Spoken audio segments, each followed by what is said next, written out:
Olá, caros alunos, tudo bem? Eu sou o professor Júlio Zamarian e vou ministrar a quarta e última teleaula da disciplina de História do Brasil Colonial. Nessa nossa aula de hoje, o tema vai ser da modernização e revolta na América Portuguesa. Então, a gente vai falar do fim do período colonial, início aí das primeiras estruturas que vão se formar para o Brasil imperial, para o Brasil independente. Essa aula de hoje ela tem um recorte histórico bastante importante e extenso. A gente vai falar até desde o momento de crise do sistema colonial, então o final do período da mineração, as consequências aí, todo o contexto histórico que envolve a vinda da família real para o Brasil e tudo que isso acarretou. E no finalzinho da aula a gente vai falar um pouquinho sobre a historiografia, especificamente historiografia brasileira, que trata aí sobre o período colonial, inclusive algumas polêmicas relacionadas a isso, ok? Então, sem mais aí delongas, vamos para o nosso convite ao estudo para a gente dar início à nossa aula. Convite ao estudo. Os movimentos inconfidentes de Minas Gerais e da Bahia. No Brasil, tiveram outros movimentos inconfidentes, mas esses dois, de Minas Gerais e da Bahia, são os dois mais importantes, os de mais destaque, os que mais ficaram famosos aí ao longo da história, especialmente em Inconfidência Mineira. As consequências do período pombalino, a era do Marquês de Pombal como administrador de Portugal e como isso influenciou aqui a colônia, e a chegada da família real e o processo de independência. A independência ocorre em 22, vocês já sabem disso, e a vinda da família real em 1808. Então, nesse período aqui, hoje, no tempo presente, nós sabemos que esse foi um período de gestação, vamos colocar assim, da nossa independência. De 1808 a 22, o Brasil estava se preparando para ficar independente. Mas naquela época eles não sabiam disso. Então, o que a gente tinha clareza naquele momento sobre 1808 é que era um momento extremamente importante para a nossa história, né? Pela primeira vez, uma monarquia europeia pisava os pés aqui na América e toda a transferência da família real que veio aqui para ajudar na administração, para transformar a administração, o fim do nosso pacto colonial. Mas ainda não se tinha essa ideia perfeita de que aquilo seria uma nova era ou que seria o início do processo de independência. Hoje, olhando para trás, a gente percebe isso. Mas naquele momento, essa percepção era impossível. O fato era fim do pacto colonial, ok? Próximo quadro, então, para a gente dar continuidade. Conhecimentos prévios que vocês têm que ter para entender essa aula. Primeiramente, entender o que foi o iluminismo e as suas consequências. Aliás, o iluminismo é um dos movimentos mais importantes aí de toda a história. Se eu tivesse que dar uma aula de história só para vocês, eu ia escolher o tema do iluminismo como uma aula única para ajudar vocês no conhecimento histórico. O advento do capitalismo industrial, o capitalismo já estava em gestação desde a época da Revolução Industrial, e a crise do sistema colonial, ou como o Fernando Novaes gosta muito de colocar, a crise do antigo sistema colonial, que a gente vai falar também na parte relativa aí à historiografia. No próximo quadro agora, nós temos ali a nossa situação geradora de aprendizagem. Como vocês já sabem, essa situação, ela abrange as 3 situações problemas e a temática de maneira geral da nossa aula. Qual que é a nossa situação geradora de aprendizagem? Contrapor a narrativa típica de senso comum do passado brasileiro, que ora é reduzida a uma sucessão de narrativas biográficas de figuras poderosas e datas marcantes, aquela ideia dos grandes heróis, dos grandes vultos das nações e só das datas importantes, e que ora é encarado como uma eterna sátira vazia, que se considera politicamente incorreta e afirma uma noção de saber histórico sem qualquer validade metodológica. Então a gente não quer ir nem ao tanto ao céu, nem ao tanto ao inferno. Nem aquela história bonitinha, quadradinha dos bancos escolares, que é uma sucessão de datas, eventos e nomes importantes, uma ideia de história de decoreba, vamos colocar assim, nem aquela visão que coloca defeito em tudo. Sabe aquela ideia, igual aqueles livros estranhos como o Guia Politicamente Incorreto da História de Qualquer Coisa, que desfaz a história, desconstrói a história nos bancos escolares, mas vem com aquela seguinte frase: olha, a verdade é... Toda vez que na história você escuta essa frase, uma pessoa falando de história usando essa frase, um livro escrito essa frase, fique com o pé atrás. É sinal que há algum problema.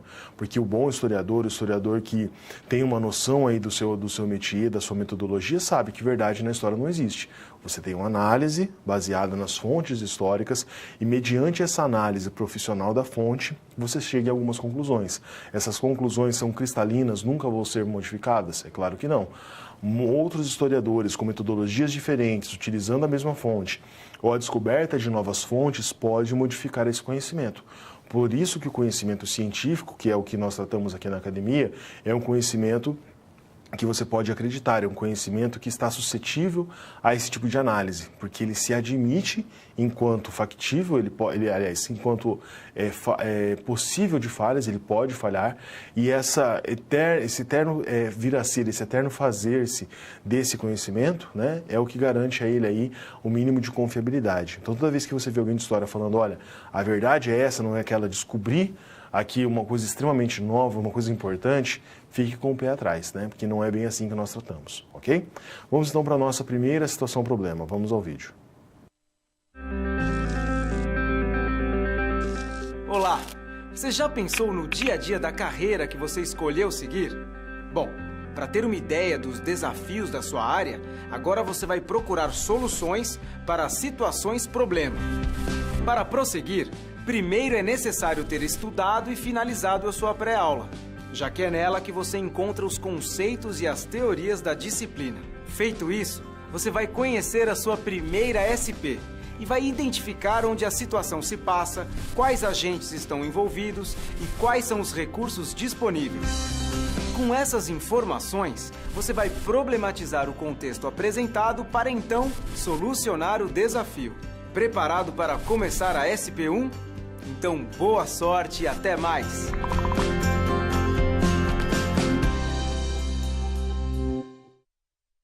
Vamos ao quadro, então, para a nossa primeira situação-problema.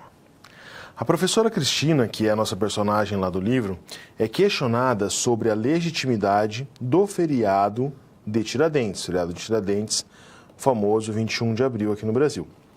A desconstrução da ideia de Tiradentes como um herói, sem diminuir a importância histórica do movimento inconfidente. Esse é o grande desafio aqui da nossa situação-problema. Muitas vezes você pode ser questionado em sala de aula, quando estiver ministrando as suas aulas, sobre esse fato. Tiradentes ele é um herói, nós sabemos hoje em dia, um herói regional. A Inconfidência Mineira, ela foi uma inconfidência muito marcada pelo regionalismo. Ela era de Minas Gerais. Nunca tentou-se fazer um movimento a partir de Minas Gerais, pensando o Brasil como um todo, ou pensando que seria algo unificado. A Inconfidência ela era extremamente pautada nessa região. Quando você tem o advento da República, tá? 1889, é que a história de Tiradentes vai ser resgatada. Ele vai acabar virando esse famoso herói aí da nossa independência. Mas pensem, olha, 1789, a Inconfidência, aliás, 1889 a República, a Inconfidência, 1789. 100 anos depois da Inconfidência, essa história vai ser resgatada, vai ser ressignificada pelas pessoas que fizeram a República no Brasil. A história de Tiradentes, não que ela não tenha importância, é óbvio que ela tem importância, mas ela ficou meio que adormecida durante um tempo, né? Ele é galgado nessa ideia de herói posteriormente. Então você pode ser questionado em sala de aula sobre isso, professor, mas esse Tiradentes não é um herói da República, ele não é um herói da independência, como muitas vezes passaram na escola. Então esse feriado tinha que ser retirado, a gente não tinha nem que estudar isso. Opa! Aí é outra situação. Você pode até questionar o feriado, isso é absolutamente normal. Mas a importância do movimento inconfidente, de maneira nenhuma.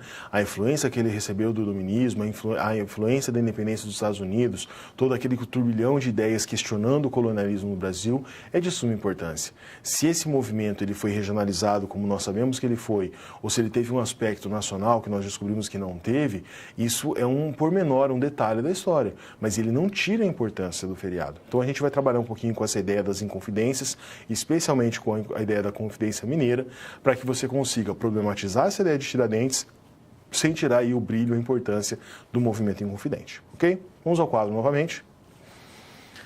Tudo começa com a administração pombalina. Então, a gente não vai falar de Tiradentes diretamente, a gente começa aí no contexto histórico relativo a ele. Despotismo esclarecido. Vocês lembram muito bem que eu coloquei como um conhecimento prévio para a aula de hoje a ideia do iluminismo. Quem eram os déspotas esclarecidos? Esses déspotas esclarecidos, eles eram administradores que não queriam aderir de uma maneira tão profunda às ideias do iluminismo. Afinal de contas, o iluminismo pregava o fim do absolutismo e um governo mais democrático, um governo republicano, como o Barão de Montesquieu propunha, com a divisão lá dos três poderes, o legislativo, o executivo e o judiciário. O déspota é aquele rei absoluto ou parceiros, aí, administradores conjuntos com esse rei absoluto, que tentaram modernizar os seus governos, pegando algumas ideias do iluminismo e praticando neles, a fim de impedir a tomada de poder. Então, o Marquês de Pombal vai servir ao rei de Portugal nesse sentido. Vai ser nomeado como primeiro-ministro para tentar modernizar um pouco a administração portuguesa e fazer com que o governo português não caísse. Nós temos outros exemplos aí de déspotas esclarecidos. A Catarina II da Prússia é um desses exemplos também. Tentou-se criar um novo governo, um governo com ideias iluministas, mas não totalmente a favor do ideário completo do iluminismo. Então, o Marquês de Pombal, em Portugal e, consequentemente, na administração aqui na colônia, tem esse papel, tá certo? Então, por isso, déspota esclarecido, um governador despótico, mas maquiado aí com as ideias do iluminismo, ok? Voltando ao quadro.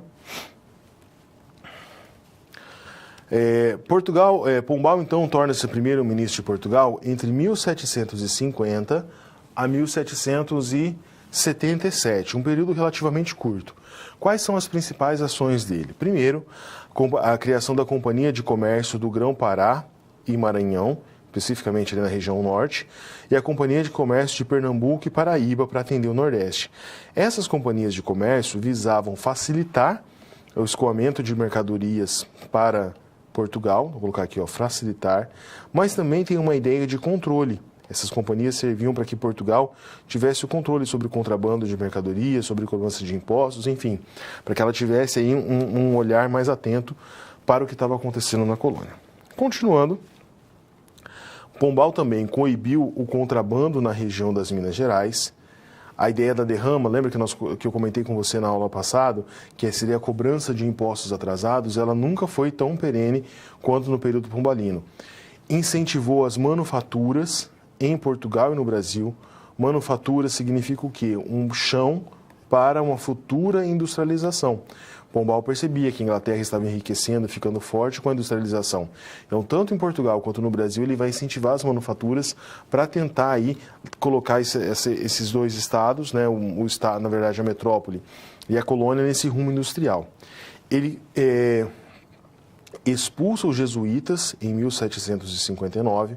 Os jesuítas já tinham um conflito antigo com a administração portuguesa por conta da escravidão indígena e a extinção da escravidão indígena em 1757. Então, percebam, essas mudanças, né, elas levavam a um governo que, no mínimo, você pode considerar mais moderno.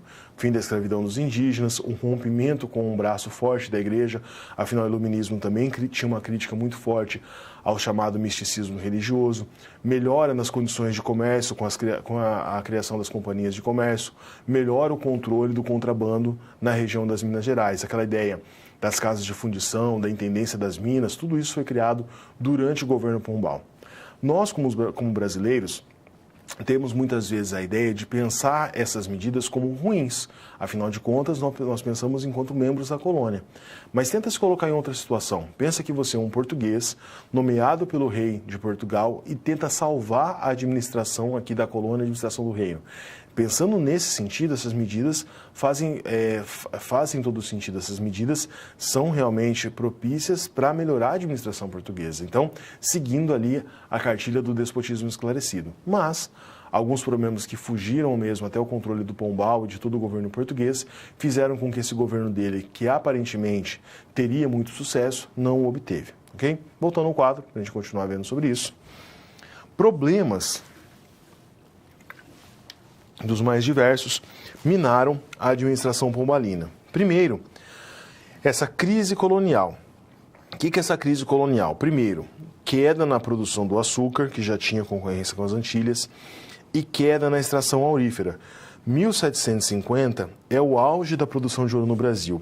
De 1750 até aproximadamente 1800, a extração de ouro só foi diminuindo até quase se extinguir. E um fenômeno natural. Um grande terremoto destruiu a cidade de Lisboa em 1755 e o Marquês de Pombal vai coordenar a reconstrução de Lisboa e, obviamente, com gastos aí bastante excessivos. Além disso, gastos numa guerra contra a Espanha pelo domínio da região sul do Brasil, a região ali das chamadas províncias do Sacramento, também minaram bastante aí a força do governo pombalino no nosso país. Continuando, saiu Pombal, entra a Dona Maria I, 1777 a 1816. Essa Dona Maria I, também conhecida como Maria a Louca. Nossa, professor, louca porque ela tinha ações estranhas no governo? Não, louca porque ela enlouqueceu mesmo, ela tinha demência. Dona Maria I é a mãe do nosso querido e famoso Dom João, que veio a se tornar o Dom João VI, o imperador que coordenou a vinda da família real para o Brasil. Com a Dona Maria I, você tem aí um retrocesso das principais ações tomadas na época do período pombalino. Então, a extinção das companhias de comércio que tinham sido criadas, a proibição das manufaturas na colônia, tá? No Brasil. Em Portugal, essas manufaturas continuam.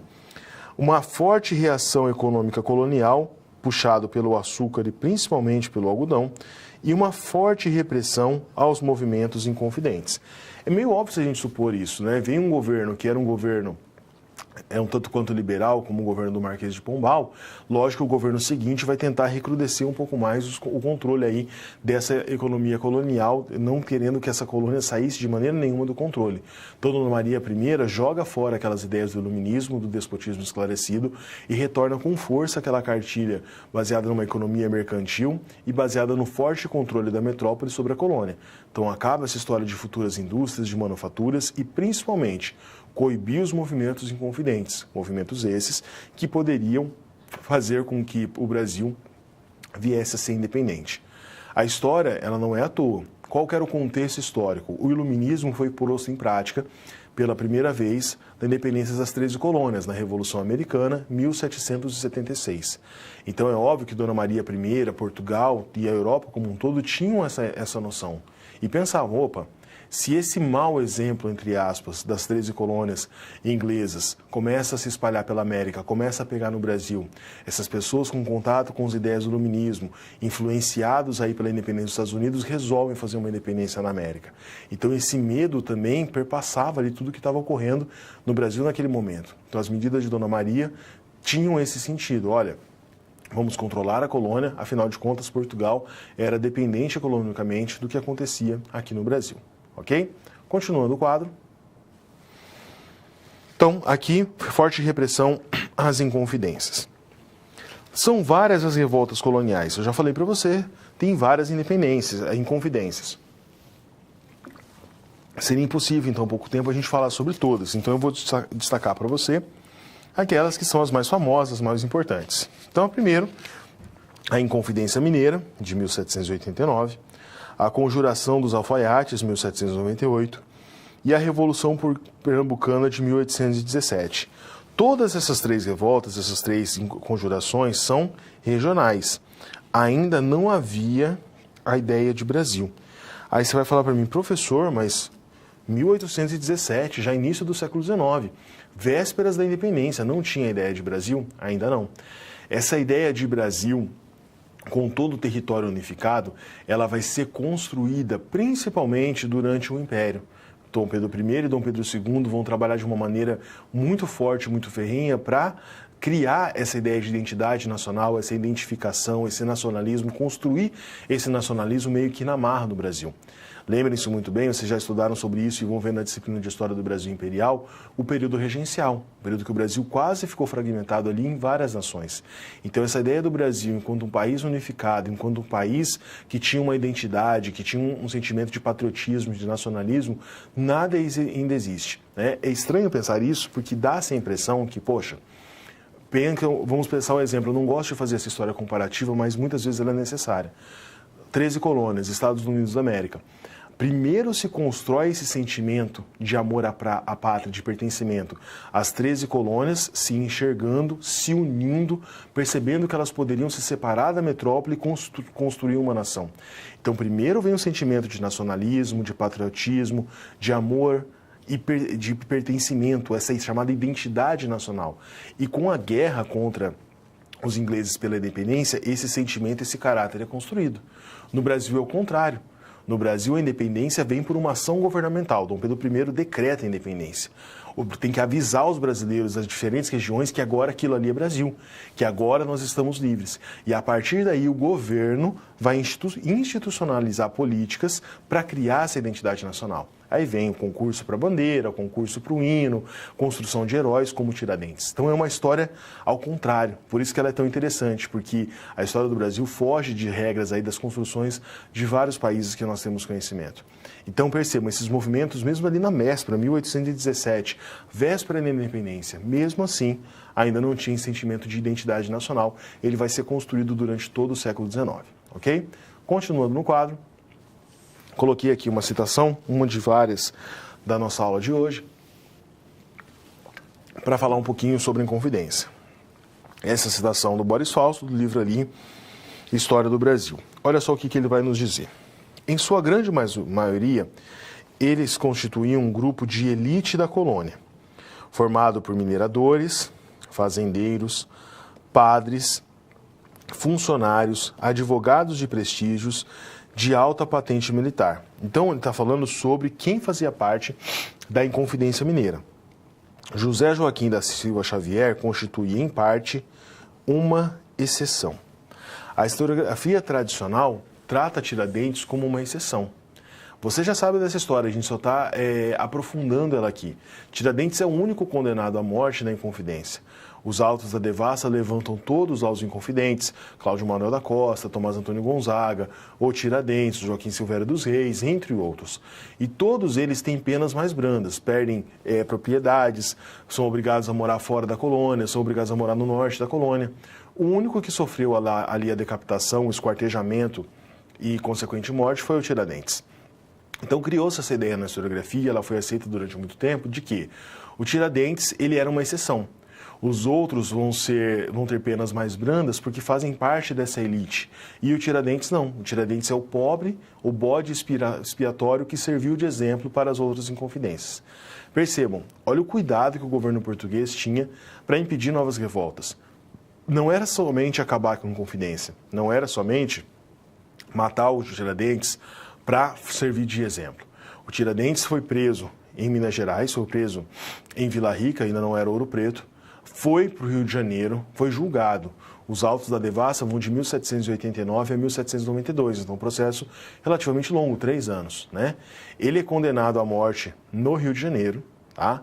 Morre no Rio de Janeiro, esquartejam ele, levam de novo para Vila Rica.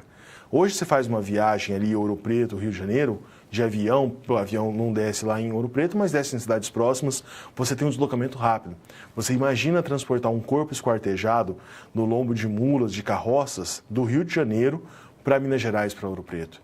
E depois ali expor a cabeça no centro da cidade e as partes dele espalhadas na cidade. Então é todo um cuidado cruel, meticuloso para servir de exemplo. Olha, não vamos aceitar na colônia qualquer tipo de movimento que venha falar de independência, de liberdade, qualquer que seja. Então o governo português também tinha os seus requintes de crueldade. E a gente pode pensar, dentro daquela perspectiva, não de puro e simples reflexo, mas esse controle do governo muito firme a todas as manifestações ocorre até hoje. Qualquer manifestação que seja, no Brasil, ela é extremamente mal vista e ela é reprimida com muita violência. Ok? Continuando no quadro. De novo aqui a documentação, novamente, do Boris Fausto. a documentação quase exclusiva dos depoimentos do processo dos Inconfidentes. Aparentemente, a intenção da maioria era de proclamar uma república, né, tomando como modelo a Constituição dos Estados Unidos. Só um parêntese aqui, não deu tempo de eu trazer para a aula, mas você depois em casa pode pesquisar. Existe uma correspondência entre alguns líderes inconfidentes, se eu não me engano é o Cláudio Manuel da Costa, com Thomas Jefferson, dos Estados Unidos já independente, uma nação livre. O Cláudio Manuel, se eu não me engano, o Tomás Antônio, manda uma carta para o Thomas Jefferson nos Estados Unidos pedindo ajuda, dizendo, olha, nós também fazemos parte aí desse ideário iluminista, nós congregamos com vocês essa ideia de liberdade, estamos organizando um movimento no Brasil com esse sentido, vocês podem nos ajudar? Era mais ou menos esse o caráter da carta. E Thomas Jefferson responde desapontando o movimento Inconfidente, dizendo o seguinte, olha, nós louvamos esse sentimento iluminista, essa ideia de liberdade, mas os Estados Unidos da América têm relações comerciais excelentes com os portugueses e não estamos dispostos a perder isso. Então, desde aquele momento, olha, século XVIII, você já tinha aí politicagem, economia influenciando nas decisões do país, ok? Mas voltando aí para o documento do Boris Fausto. O poeta e ouvidor Tomás Antônio Gonzaga governaria durante os primeiros 3 anos e depois disso haveria eleições anuais. O distrito diamantino seria liberado das restrições e a instalação de manufaturas incentivadas.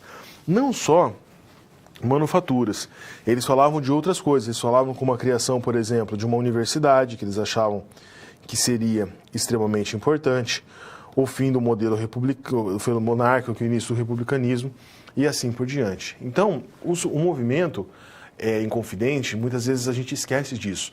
Ele é um movimento natimorto. O que é isso? Ele não veio de fato a acontecer.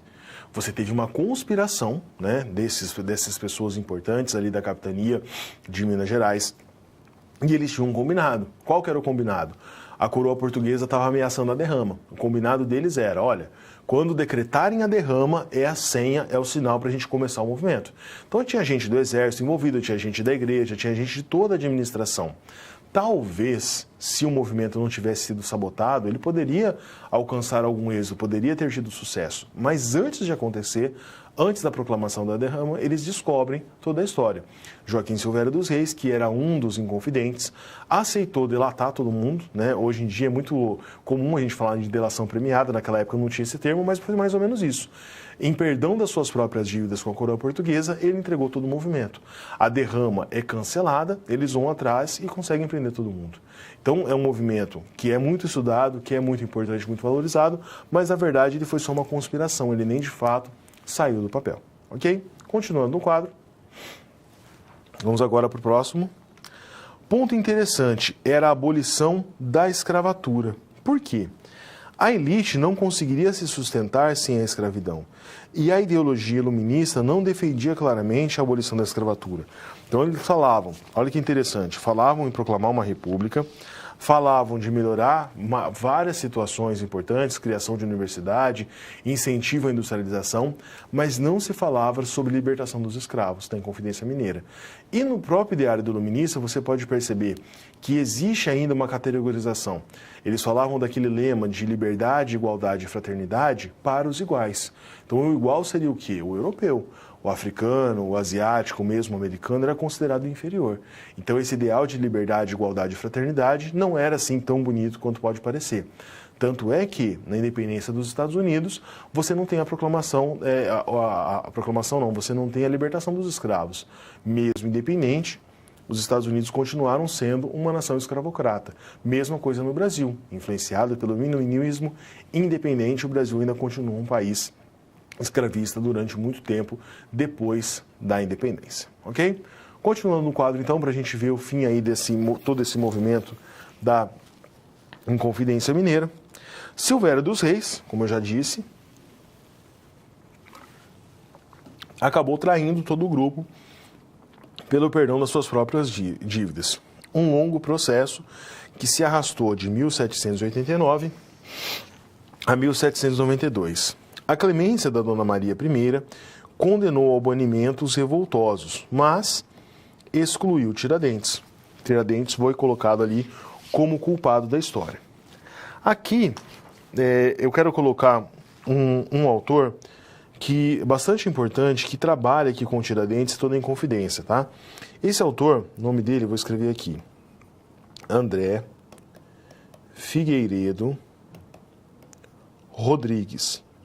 O professor André Figueiredo Rodrigues é professor da disciplina de História do Brasil Colonial na Unesp, né, Universidade Paulista, no Campo de Assis. Ele fez uma pesquisa muito extensa que resultou em um livro que se chama A Fortuna dos Inconfidentes. Eu tive o prazer de ter algumas aulas com o professor André algum tempo atrás, e o trabalho dele sobre a Fortuna dos Inconfidentes, sobre esse livro, é belíssimo. E qual que é a tese central dele, o que ele faz? Ele vai rever os autos da devassa, depois de muitos séculos aí sem que ninguém fosse nessa documentação original para fazer uma investigação. Aquilo que eu falei no início da aula. Muitas vezes é importante você revisitar fontes, mesmo que elas já foram tratadas, que elas já foram estudadas. Refazendo os autos da devassa, se debruçando sobre esse processo novamente, com a ajuda de novas fontes documentais, ele chegou a uma conclusão bastante interessante. Primeiro, todos aqueles inconfidentes eram ricos, como nós já sabíamos, faziam parte da elite. E Tiradentes também. Na tese dele, né, ele defende, a tese que virou livro, que Tiradentes foram, assim como outros membros da Inconfidência Mineira, quando veio a devassa, uma das primeiras ações era o quê? Eles perderiam seus recursos. Então, perderiam dinheiro, casas, propriedades.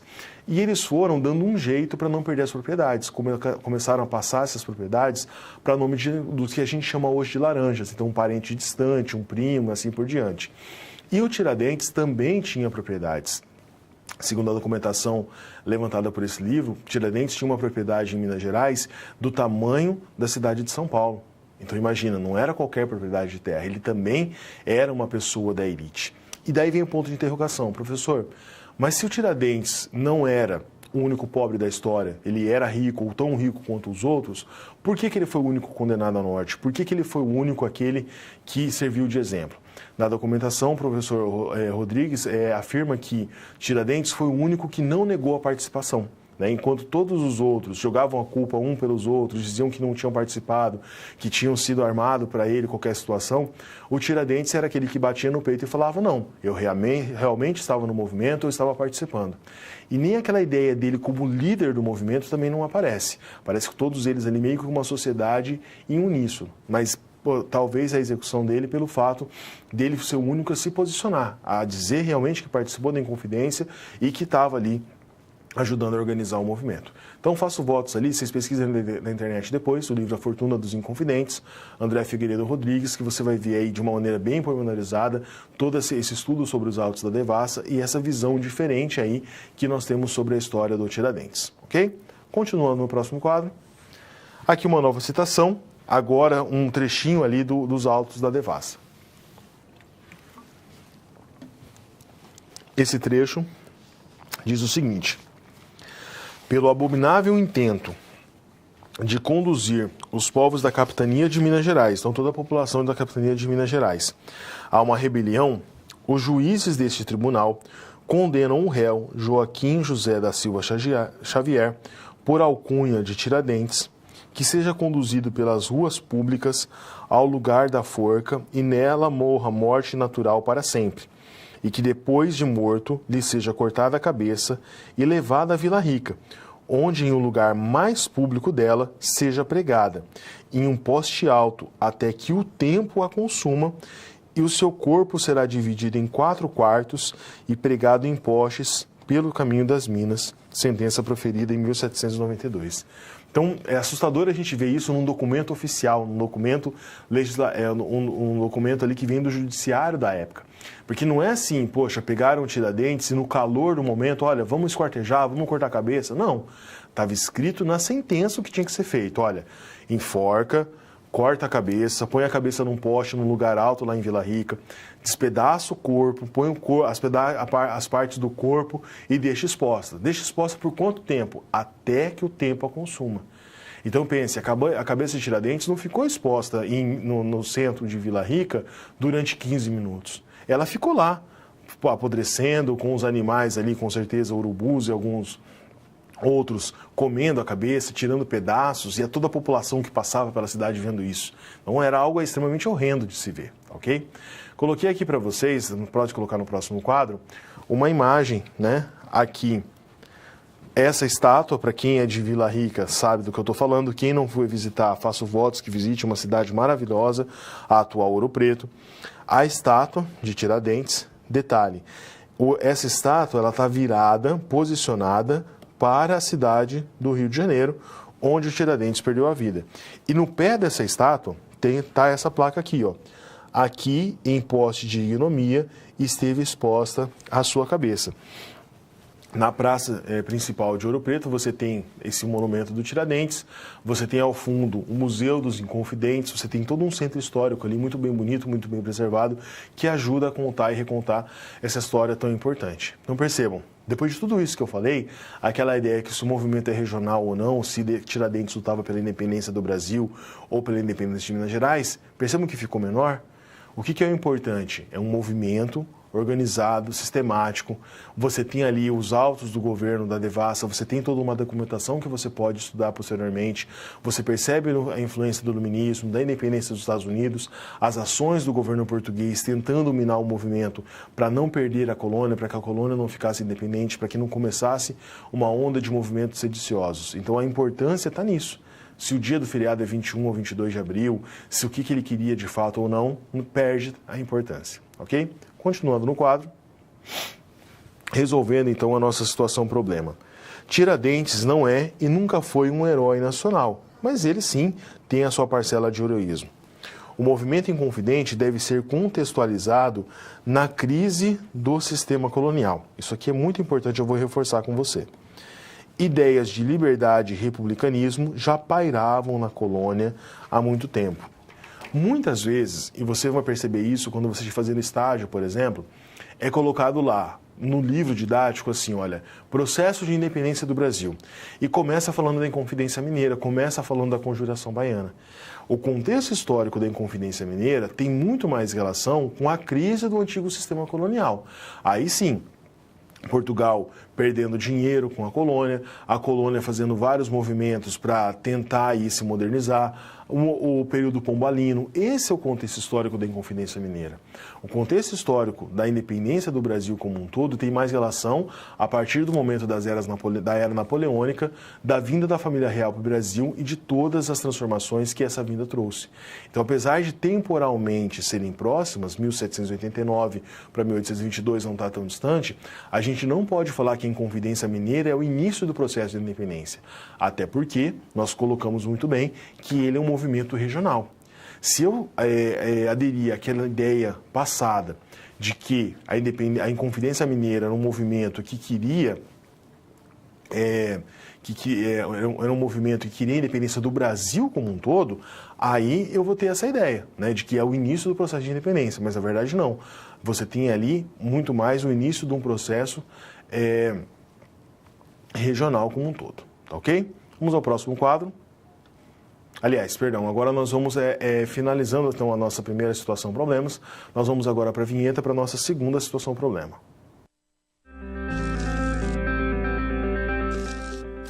E aí, conseguiu encontrar uma solução satisfatória para a SP1?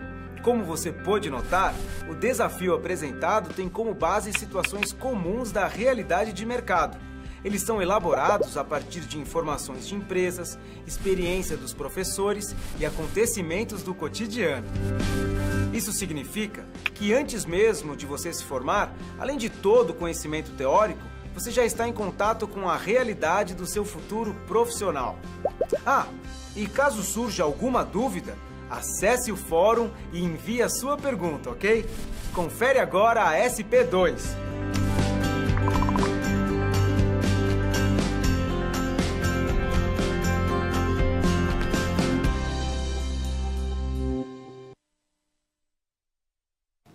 Vamos então para a nossa segunda situação problema. Escolha do livro didático. Você, como professor, vai passar por essa situação. Sempre há reuniões aí entre os professores para a escolha do livro didático. O livro que foi escolhido ali no grupo de professores, segundo a nossa situação problema, explica a independência apenas a partir da chegada da família real ao Brasil em 1808 e das guerras napoleônicas, ou seja, não pensa o processo de independência enquanto as pessoas que estavam aqui no Brasil como agentes da história. É óbvio, você não pode retirar a importância da vinda da família real e das guerras napoleônicas, mas você também tem agentes dessa história no Brasil. E o grupo de professores que está fazendo a escolha do livro didático elabora uma carta de questionamento à editora sobre essa postura. E para responder à editora, eles têm aí um caráter um tanto quanto historiográfico para justificar a importância dessa ação aí da história do Brasil colonial. Antes da gente começar, o Carlos, aqui, o tutor que está conosco hoje, me lembrou muito bem, ele colocou ali, olha, a cabeça de Tiradentes desapareceu na mesma noite em que foi exposta e nunca foi encontrada. Então a cabeça foi exposta de dia, ficou ali apodrecendo por pouco tempo durante o dia e à noite ela foi surrupiada e nunca mais foi encontrada. Provavelmente ali algum amigo, alguém próximo a ele quis fazer ali uma pequena homenagem e retirou aquela vergonha que estava acontecendo, ok? Então, continuando, vamos ao nosso quadro para nossa segunda situação problema. Consequências das guerras napoleônicas na Europa. Então a gente vai voltar um pouquinho, falar um pouquinho da história da Europa para voltar para o Brasil. Possibilidade de salvar a colônia, mesmo que perdendo temporariamente a metrópole. Acordo com a Inglaterra foi fundamental para garantir a segurança durante a travessia e determinou o fracasso do bloqueio continental. Então, via de regra, só um relembrar aí do que estava acontecendo na Europa naquele momento. Depois da Revolução Francesa, 1789 até 1799, a França passa por várias fases. Você tem os jacobinos, os girondinos, fase do terror, e cresce na França a ideia de que um rei forte, justo, talvez igualitário, melhoraria a situação do país. Então, olha que interessante, 10 anos depois de tantos conflitos na França, eles tentam voltar aí à ideia de um único governante, mas não como o rei anterior que havia sido guilhotinado. Surge a ideia, e surge aí na história, o Napoleão Bonaparte, que tinha uma origem mais humilde, um general do exército, que entendia um pouco mais ali da situação dos franceses, era adepto da Revolução. Pois bem, Napoleão constitui seu governo na França, melhora sensivelmente as condições de vida do país, constitui um exército cada vez mais forte e começa a invadir as outras nações. A ideia de construir um império nunca saiu da cabeça do Napoleão Bonaparte. Ele invade vários países próximos, ele invade a Espanha e, consequentemente, parte para invadir Portugal. Quando Napoleão invade a Espanha, ele dá início aos processos de independência dos países da América Latina.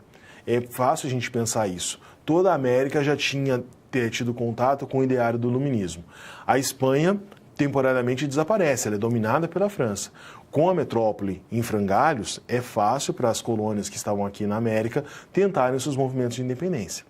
Napoleão parte para Portugal para fazer a mesma coisa, tomar Portugal.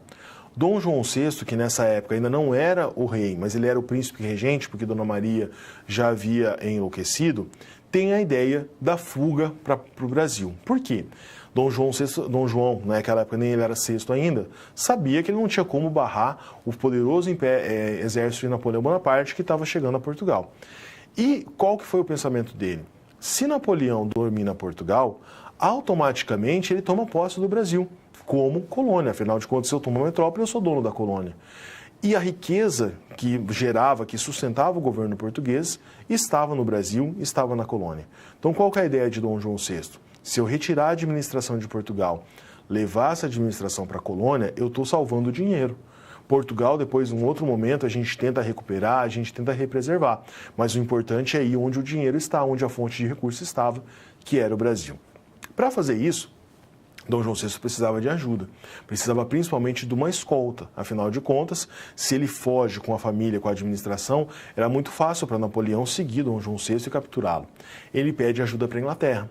A Inglaterra já tinha uma rivalidade histórica muito grande com a França e a Inglaterra também estava sofrendo nesse momento. Napoleão não conseguia invadir a Inglaterra de jeito nenhum. A melhor e mais poderosa esquadra naval era dos ingleses. Napoleão, então, decreta o bloqueio continental sobre toda a Europa. proibindo que os países que estavam sob o seu domínio, que eram seus parceiros, que fizessem o comércio com a Inglaterra. A ideia era enfraquecer, minar esse governo inglês para que uma futura invasão fosse mais fácil. Quando Dom João VI pede ajuda à Inglaterra para fazer a escolta, os ingleses concordam de imediato, só que com uma condição: que Portugal abrisse as portas do Brasil, dessa ex-colônia, para fazer comércio, para que os ingleses não tivessem tanto prejuízo como eles estavam tendo com o comércio europeu. Então, dá-se a fuga, a família real vem para o Brasil sob escolta da poderosa armada inglesa, chegam na Bahia em 1808. Antes de chegar no Rio de Janeiro, que era a capital da colônia, ainda na Bahia, Dom João decreta a abertura dos portos às nações amigas, leia-se Inglaterra. Então, guardadas as devidas proporções, essa atitude de Dom João VI, é uma atitude genial, porque com uma organização ele conseguiu salvar a colônia, afinal de contas Napoleão não ia atravessar o Atlântico para tentar invadir o Brasil. Ele fortifica os laços comerciais e de amizade com a Inglaterra, decreta a abertura dos portos, que automaticamente finda o pacto colonial do Brasil, e a partir daquele momento o Brasil não era independente, mas deixa de ser uma colônia, e ele ajuda na derrota de Napoleão Bonaparte, porque a Inglaterra consegue se fortificar comercializando com o Brasil. Então é uma atitude só, mas que envolve ali vários países e tem um contexto histórico todo interessante. E logicamente a gente vai tratar mais das consequências desses atos aqui, para o nosso país, porque que na época ainda era a colônia. Mas ele é um fato aí na história mundial muito estudado. Ninguém fala sobre a Revolução Francesa, sobre a Napoleônica, sem falar aí dessa fuga tão espetacular, ok? Novamente ao quadro. Entre 25 e 27 de novembro de 1807, cerca de 10 a 15 mil pessoas embarcaram em navios portugueses rumo ao Brasil, sob a proteção da frota inglesa.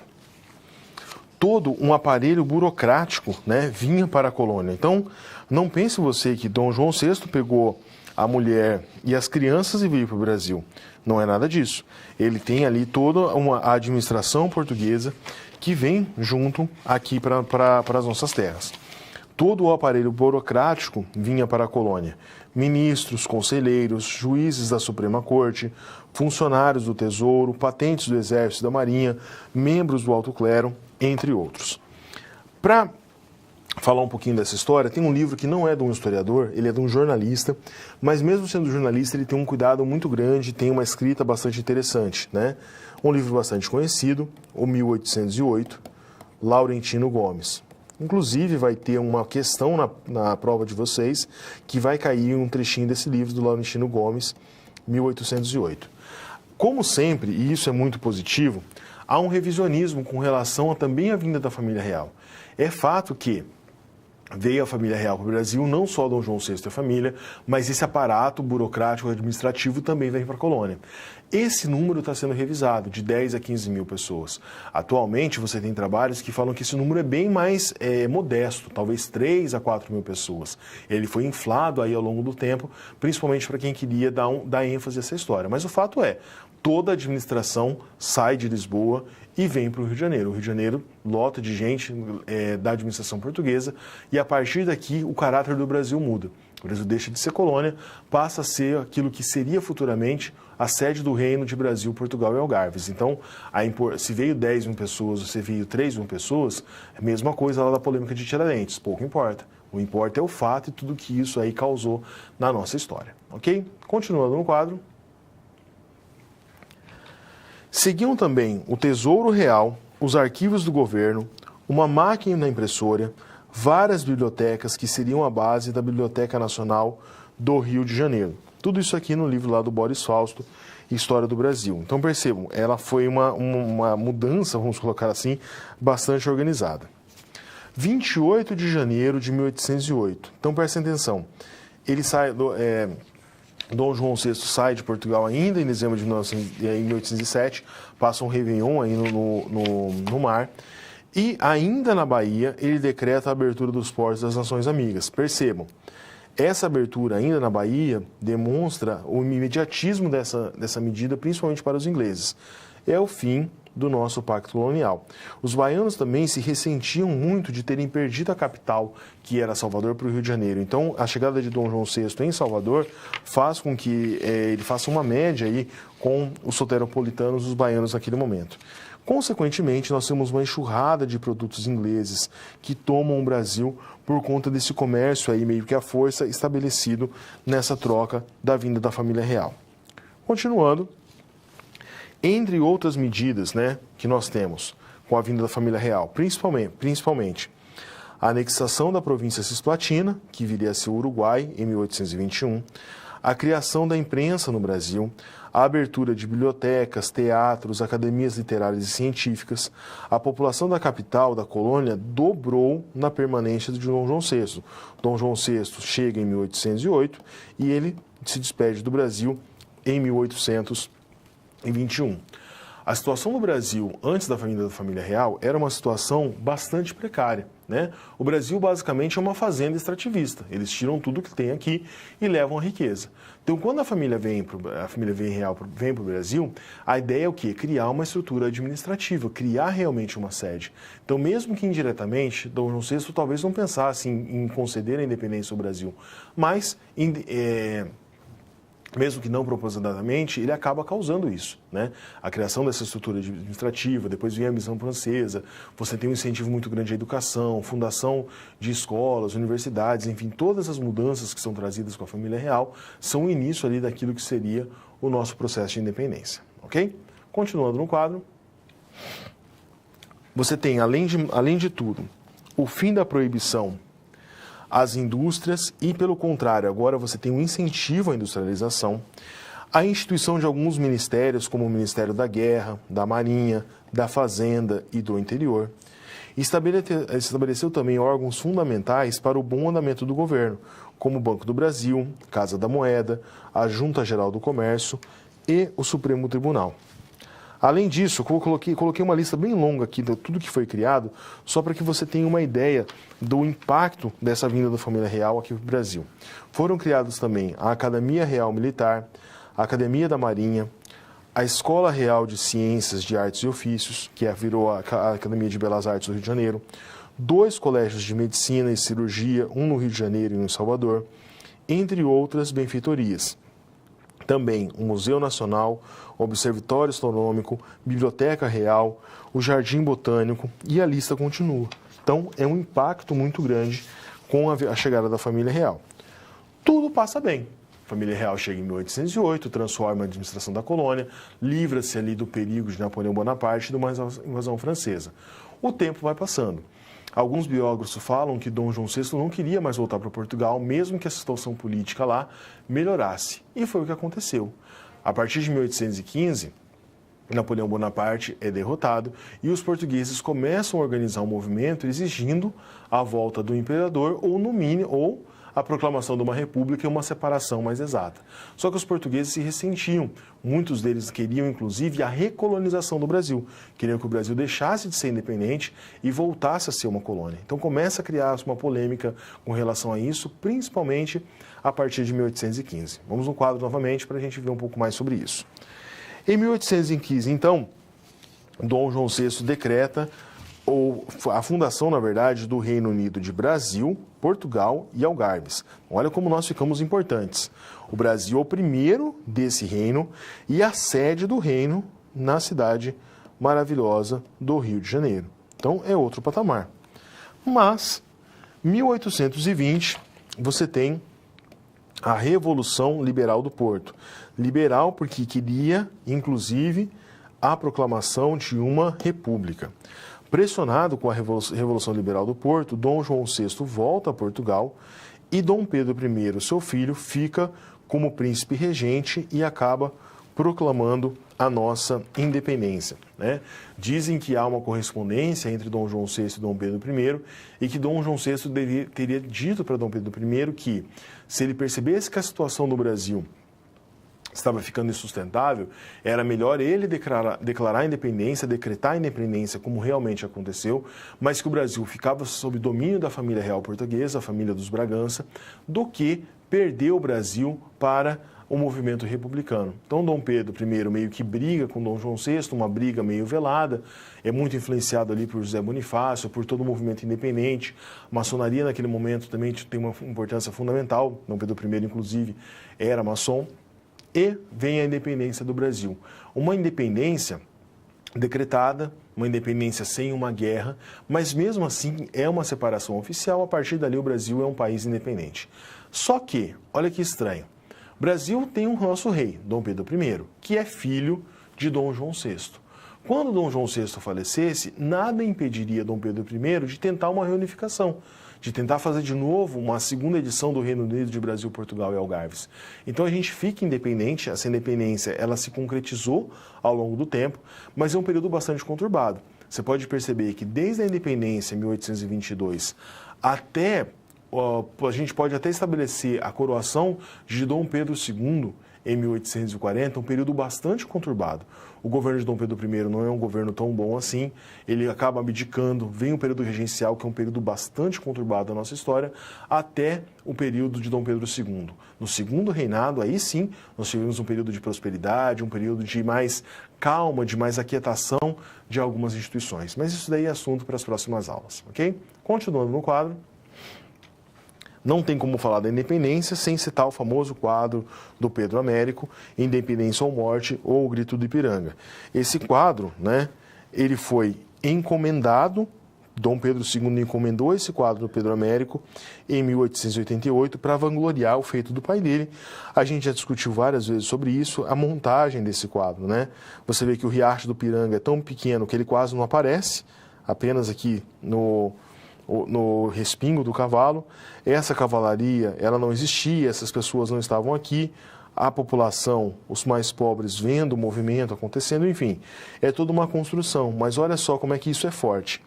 Garanto para você que se eu falo independência do Brasil, a primeira imagem que vem na sua cabeça é essa, é a questão da formação da identidade, da construção de uma identidade nacional muito presente nesse tipo de movimento. Resolvendo a situação, a independência do Brasil não foi um fato isolado.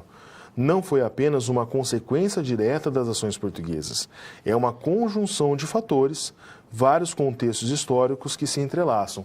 Movimentos na Europa com movimentos aqui na América, pessoas sendo envolvidas e, enfim, a independência do Brasil. Olha, professor, mas nossa independência parece que ela não é tão legal igual de um outro país, não teve uma guerra. Tudo bem, a gente não teve uma guerra de independência, a nossa identidade nacional foi construída ao longo do tempo, mas isso não desfaz a importância da nossa história, isso não deixa a nossa história menor, pelo contrário, deixa ainda ela mais interessante, mais instigante, ok? Assim nós encerramos então a nossa segunda situação problema, vamos então para a nossa vinheta e para a nossa terceira situação problema. Bom, 2 SPs já foram finalizadas. Como você acha que está se saindo? Lembre-se de que para se dar bem é importante seguir as etapas, já que elas facilitam os seus estudos. Vamos revê-las? Primeiro, é necessário estudar a pré-aula para conhecer a teoria e os conceitos da disciplina. Em seguida, leia a SP com atenção para conhecer e interpretar a situação exposta.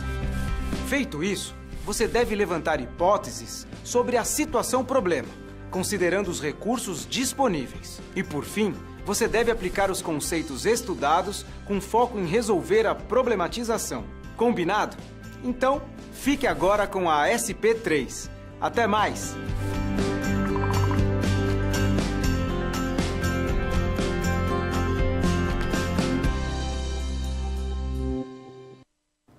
Vamos então para a nossa terceira situação problema de hoje. Palestra sobre a importância do estudo do Brasil colônia na atualidade. O texto da professora da situação problema número 2, questionando lá sobre a questão da independência, foi tão bem visto pela editora que ela foi convidada para fazer uma palestra sobre o estudo do Brasil colônia na atualidade, reforçando essa importância. A professora resolve elaborar uma apresentação com base na historiografia relacionada ao Brasil colonial. E esse tema dela deu muito certo, que é o que a gente vai discutir agora na nossa terceira situação problema. Intérpretes modernos do Brasil. Prestem atenção. Quando eu falo desse moderno, ele não está se referindo ao moderno da história. O moderno da história é a partir de 1789, a era moderna.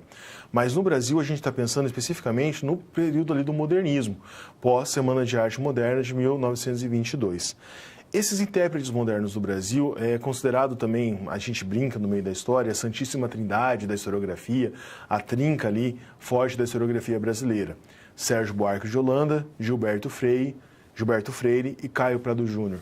Esses três autores são fundamentais para entender a formação do Brasil no século XIX, já influenciados pela Escola dos Análises, que vocês estudaram na disciplina de Teoria e Historiografia.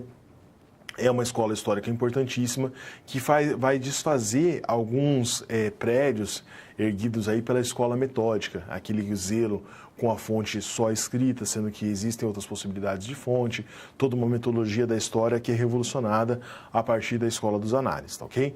Então, a primeira vez que no Brasil você tem trabalhos com relação a isso, vem desses intérpretes modernos. Por isso que é tão importante estudar essa historiografia brasileira. Não só esses autores, mas outros que eu vou citar. Então, de novo, eu reforço algo que eu sempre falo para vocês durante a aula. Não fique só na aula, né? Eu vou citar esses autores, vou falar um pouquinho sobre a principal obra deles e um pouco do conceito. Mas esses autores escreveram muito, se debruçaram muito. Então é interessante que você depois, com calma, pegue essas referências. Se você não conseguir ler o livro inteiro, mas que leia um artigo, que se interesse um pouco sobre esse tema. E sempre vá na fonte. Existem vários comentadores do Caio Prado, vários sobre o Sérgio Buarque e sobre o Gilberto Freire. Mas tente ler o original, tente ler ali a fonte propriamente dita e você vai ver a beleza do texto, a erudicidade desses autores e a importância que eles têm aí para a formação dos historiadores e, consequentemente, da história do Brasil como um todo, ok? Vamos então ao próximo quadro, falar aqui da geração de 30 dos intérpretes modernos do Brasil. Coloquei os três aqui, né? O Caio Prado Júnior, o Sérgio Buarque de Holanda e o Gilberto Freire, mais ou menos contemporâneos, né? E todos falavam aí sobre a história do Brasil. Gilberto Freire. Então percebam, eu coloquei aqui meio que uma mini biografia, um pouquinho sobre eles, o principal livro, mas bastante importante para a nossa formação. Então, primeiro, Casa Grande e Senzala, o livro-chave do Gilberto Freire, não tem como falar sobre Gilberto Freire sem falar de Casa Grande e Senzala, de 1933. E também Sobrados e Mocambos, de 1936. Quais são as principais ideias que passam aí nesses livros? O Gilberto Freire pensa a mestiçagem, a miscigenação, de uma maneira extremamente positiva. Ele é criticado por amenizar as relações de opressão no Brasil. Então, o que o Gilberto Freire faz, pensando no contexto histórico dele, de 1933, 1936? Naquele momento, você está tendo a ascensão dos regimes totalitários na Europa. Né? Ainda não começou a Segunda Guerra Mundial, mas essa ideia do totalitarismo, essa ideia está muito presente, muito forte, da eugenia, da raça pura alemã e assim por diante. Então o Freire, quando escreve o seu livro, de uma maneira bastante inteligente, ele tenta refutar esse tipo de argumento. O que ele fala? Se na Alemanha tem um discurso dizendo, olha, a raça, entre aspas, porque era o termo da época, tá, gente? Hoje a gente usa etnia. Se a raça ariana ela é pura, ela é superior e a Alemanha é superior por causa disso, o Freire vai dizer não. O Brasil tem miscigenação de vários povos e essa miscigenação fez uma grande nação. Então é um argumento que também tem uma importância aí no contexto histórico para além daquilo que a gente estuda na história do Brasil. A crítica dele vem por causa dessas relações. Gilberto Freire vai falar no Casa Grande e Senzala em que nem sempre a relação entre escravos e senhores era tão vil, tão violenta, que havia exceções, que havia casos em que o senhor tinha um trato interessante com os escravos, não era tão rude, não batia tanto, porque também defendia da mão de obra desses escravos. Então o livro dele recebeu suas críticas, lógico que hoje você também... se você for ler, você vai encontrar, não alguns erros, mas é um livro filho do seu tempo. E mesmo assim, ele tem a sua importância. Ok? Então, falamos de Gilberto Freire, vamos para o nosso próximo autor. Aqui coloquei um trechinho de um comentador, na verdade o Ronaldo Vanfas, um outro grande historiador, que fala sobre o Gilberto Freire. Olha o que o Vanfas vai dizer. Mas o livro de Gilberto Freire propôs-se, antes de tudo, a repensar a formação histórica do Brasil em perspectiva a mais ampla possível, nela enxergando a família patriarcal e a escravidão como elementos formadores da nossa sociedade. E ele continua. A Casa Grande, metáfora do Brasil, é o cenário onde se opera a miscigenação, a um só tempo racial e cultural, por ele positivada, então aquela ideia de um aspecto positivo sobre isso, numa convergência de contributos que não elimina, porém, as hierarquias e violências da escravidão. Então não é porque ele falava positivamente da miscigenação que ele está dizendo que a escravidão não tinha violência, ele está enfatizando que havia exceções. Ao contrário do que se diriam os críticos na década de 1960 e 70.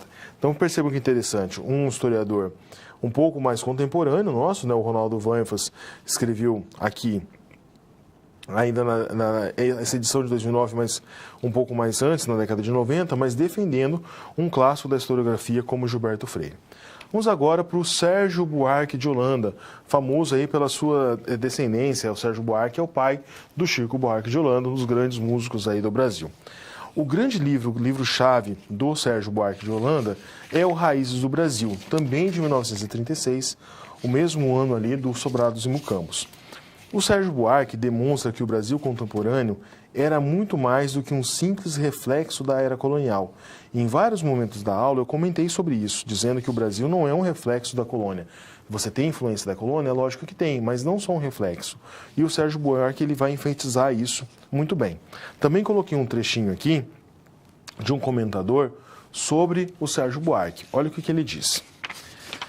Nesse ambiente de instabilidade normativa e institucional, o homem cordial, que era um dos temas centrais ali do livro do Sérgio Buarque, busca ofuscar os conflitos, converter desconhecidos em amigos e interpretar os benefícios estatais dos sentidos de favores e retribuições, quando assim mesmo surgem conflitos. Falta o repertório institucional e pessoal necessário para resolvê-los, de maneira pacífica e argumentada, razão pela qual os conflitos, no geral, terminam de forma trágica. Continuando, portanto, a predisposição à violência não é o oposto da cordialidade. A violência é característica necessária e inerente ao homem cordial, na medida em que qualquer antagonismo é interpretado como ameaça à existência desse modelo de personalidade e sociabilidade. Essa ideia do homem cordial, de uma maneira bem simples, é o que muitas vezes as pessoas falam do jeitinho brasileiro. Esse homem cordial, esse homem que foi formado ali segundo a perspectiva do Sérgio Buarque de Holanda, é o brasileiro, que sabe se virar, que sabe se movimentar nas diferentes situações, mas que ao mesmo tempo não é só esse cara bonzinho, esse cara cordial, mas ele é aquele personagem que quando precisa, ele também sabe se posicionar, ele também é extremamente violento.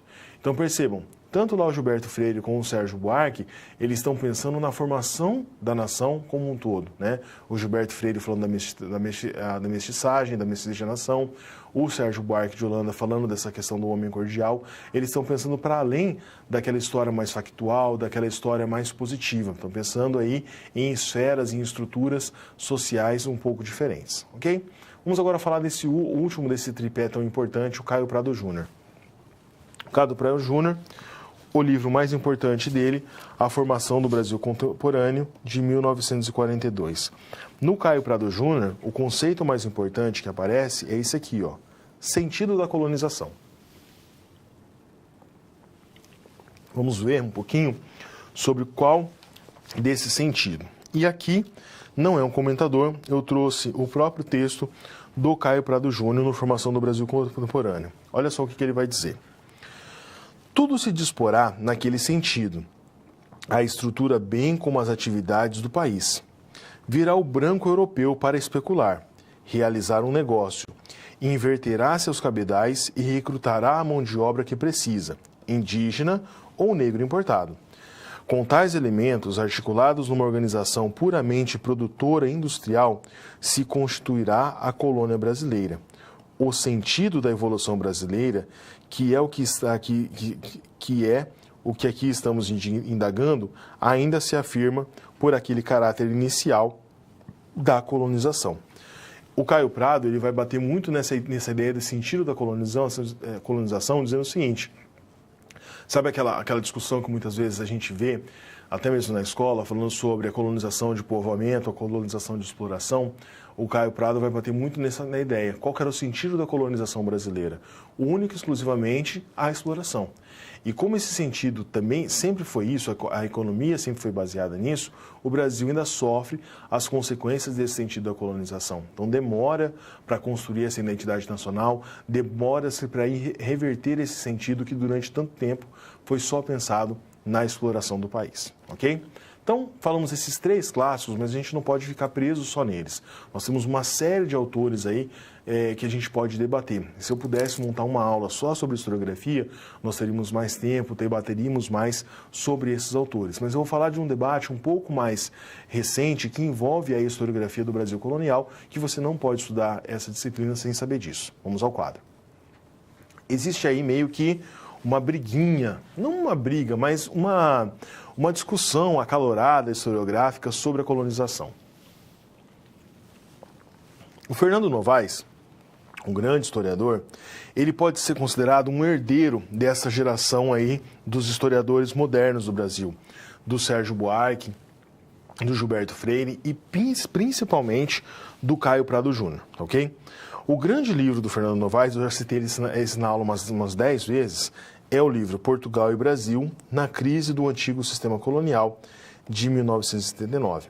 Esse livro fez muito sucesso, ele deriva da tese de doutorado do Novaes, e inclusive é estudado fora do Brasil. Os historiadores portugueses que debatem sobre o período colonial se debruçam muito sobre esse livro.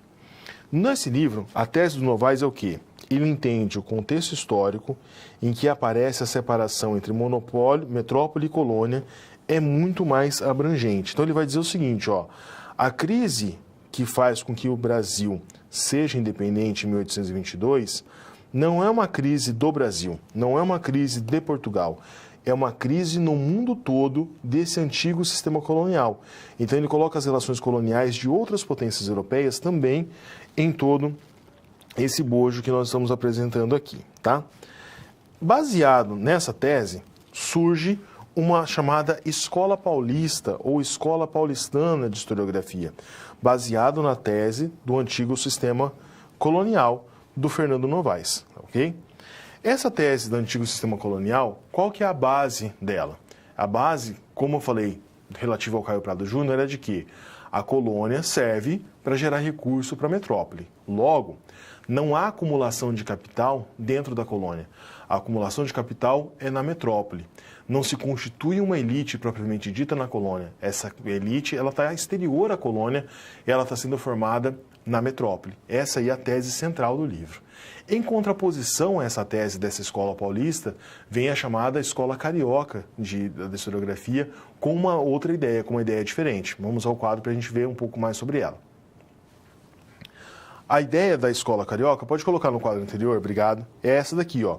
A ideia do, perdão, pessoal, Antigo Regime nos Trópicos, ou ART, dessa escola carioca. Quais são os principais autores dessa escola? O João Fragoso e o Manolo Florentino, que nós já citamos aí anteriormente também nas aulas. Olha o que eles falam. Eles falam o seguinte: de maneira geral, a tese do Antigo Regime nos Trópicos, defendida por João Fragoso e Manolo Florentino, entre outros, é a de que, desde o início da colonização, houve uma acumulação de capital interna, que fez surgir uma elite abastada e que continua esse processo de acumulação.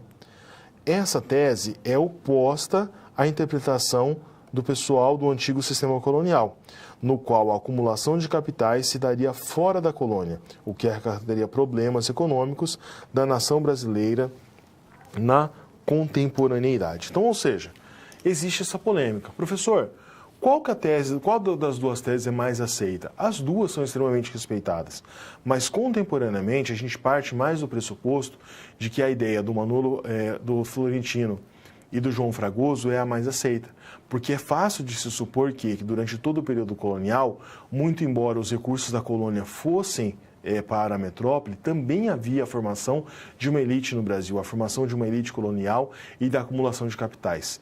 Tanto é que, quando a gente tem a independência, é essa elite que tinha recursos desde a época do período colonial que começa a mostrar suas garras, que começa a influenciar na política do Brasil e que, guardadas as devidas proporções, influencia a nossa política até os dias atuais, ok? Próximo quadro para a gente encerrar, então. A professora Cristina, utilizando todos esses argumentos, mostrando aí os trabalhos dos historiadores modernos do Brasil, conseguiu demonstrar a importância e a atualidade do debate historiográfico relativo ao Brasil colonial, ok? E assim nós encerramos aí a nossa terceira situação-problema. Nós vamos então agora para a parte de provocar novas situações, na qual você pode participar da aula. Bom, chegamos ao final da nossa aula. E depois de concluir todas as SPs, é hora de você refletir sobre tudo que aprendeu com os desafios. Vamos lá? Primeiro, ficou claro que o conhecimento vem ao fazer uso do material didático disponível no ambiente virtual do aluno. Isso inclui fazer a pré-aula, assistir aos vídeos, ler os textos e acessar as web-aulas. E depois de compreender os conceitos da disciplina, você aprendeu como aplicar os fundamentos aprendidos em situações similares às da realidade do mercado de trabalho. Tudo isso faz de você um aluno proativo e mais capacitado para exercer a sua profissão, o que te coloca passos à frente na hora de ter sucesso profissional. Mas não acabou, você ainda tem a sua pós-aula para acessar, não vai esquecer, hein? Cada parte do processo é essencial para a sua aprendizagem. Respeite todas as etapas, ok? Bons estudos! Tchau!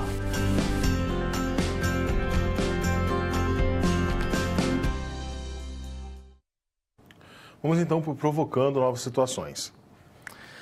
Quais outras interpretações sobre o Brasil colonial, não tão famosas quanto as dos grandes centros, São Paulo e Rio de Janeiro, Paulista e Carioca, podem existir? Então, vou esperar com a contribuição aí de vocês, eu volto em alguns instantes.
Bom, pessoal, voltamos então. É fácil a gente supor que somos influenciados pelos grandes centros, na historiografia, São Paulo e Rio de Janeiro. E muitas vezes o que se faz nesses grandes centros é só o que se pensa como história nacional. Mas existem outros centros historiográficos importantes, outras teses que têm aparecido, surgido nos últimos anos e que corroboram muitas vezes, bebem nessas fontes da Escola Paulista, da Escola Carioca e continuam esses trabalhos, ok? Bom, eu encerro a disciplina por aqui, agradeço as contribuições, a participação de vocês durante as aulas, nos vemos aí nos momentos de atividades e em outras disciplinas aí, se for possível, ok? Nos encerramos a aula então com um vídeo de encerramento. Tenham todos bons estudos e até uma próxima oportunidade. Um historiador é fruto do seu tempo. Vivendo no presente, ele interpreta o passado a partir das fontes e ferramentas que dispõe. O contexto em que vivemos determina a forma como a história é contada. Por isso, precisamos prestar atenção em como o discurso histórico é construído. Por exemplo, todo mundo conhece a figura heróica de Tiradentes e a Inconfidência Mineira. Esse movimento realmente questionou estruturas coloniais, pedindo mais autonomia para os colonos e menos impostos. Mas essas eram questões regionalizadas. Não havia no movimento mineiro um desejo de independência do Brasil.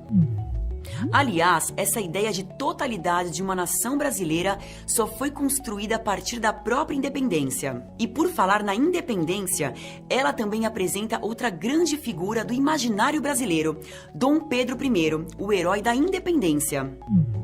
É importante recordar que Dom Pedro I foi também Dom Pedro IV em Portugal e se tornou rei por lá após ser pressionado a abdicar pelas elites brasileira e portuguesa. Os estudos fundadores da historiografia brasileira conseguiram desmontar um pouco essas narrativas tradicionais. Esses autores buscaram explicações para problemas atuais do Brasil a partir de questões ligadas ao período colonial.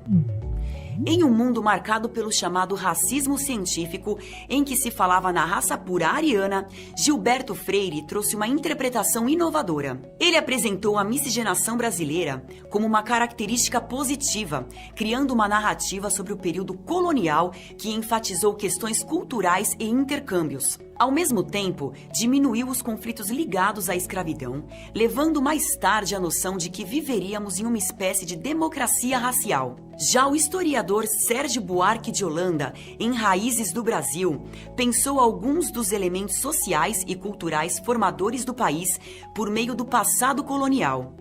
Um desses conceitos seria o homem cordial. Nessa perspectiva, predominaram em nossa história, no âmbito público, as trocas de favores e os laços de amizade do âmbito privado. E isso se reproduz na política atual. Por sua vez, o marxista Caio Prado Júnior buscou entender a exploração econômica pelo chamado sentido da colonização. Em sua interpretação, como as riquezas eram extraídas da colônia e enviadas diretamente à metrópole, impossibilitou-se a formação de uma economia nacional independente. As interpretações desses autores servem de base para a historiografia recente, basicamente dividida em duas vertentes. Uma que trabalha sobre o ponto de vista da exploração portuguesa e outra que trabalha com a noção de que a colônia possuía certa autonomia.